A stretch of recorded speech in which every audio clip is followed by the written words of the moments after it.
Така, во Струмица и во регионот, како и во цела наша држава, присутен е трендот на опаѓање на опфатот на имунизација, освен за вакцината БСЖ, која преку 95% и во задоволителни рамки, за другите вакцини се послаб и послаб одзивот.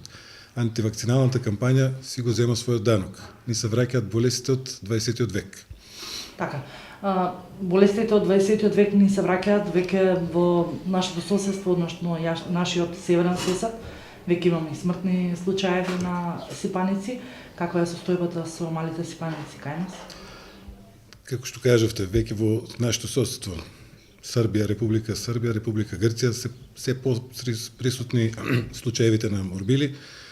Кај нас, за разлика од кај нив, се уште не е така голем во епидемиски размери, но со оглед на тоа дека вакцинацијата против малите сипаници опаѓа, во понатамошниот период може да очекуваме и кај нас појава на епидемија.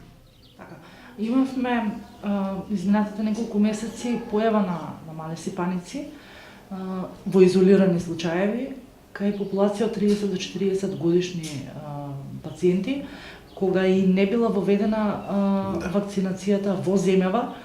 По воведувањето на вакцинацијата 80-тите години веќе и да не се забележува кај популацијата од оваа година нагоре мали сипаници. Ова е еден пример дека сипаниците вршат улогата на заштита. Така, вакцината против сипаници, така наречената МРП, си ја докаже својата вредност за генерациите што се вакцинирани. Така да, ако се јават случаи, ќе се јават кај помладата генерација. Така. Која е онаа одбивност во моментов кај родителите токму со оваа антивакцинална кампања, за кои вакцини најголем отпор имаме? Најголемиот отпор е токму кон оваа вакцина МРП. Антивакциналната кампања ја обвинува вакцината против морбили, рубеола и паротит, ја обвинува за појава на аутизмот кај децата.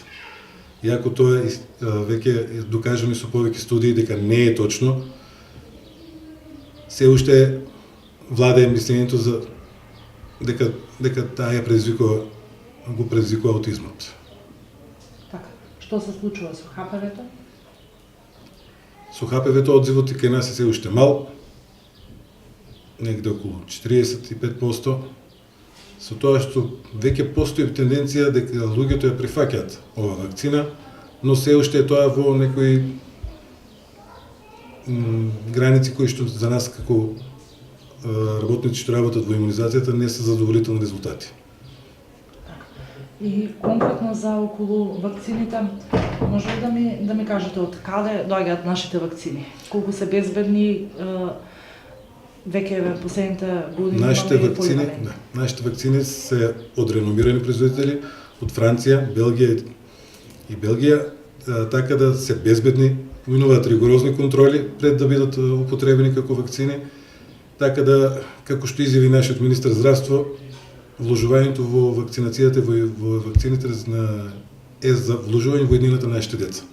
Така, и еден апел до родителите? Да ги имунизираат децата, да не го прескокнуваат календарот на имунизација, да не чекаат нешто да се случи од вакцините, затоа што нашите вакцини се ефикасни и безбедни за користење.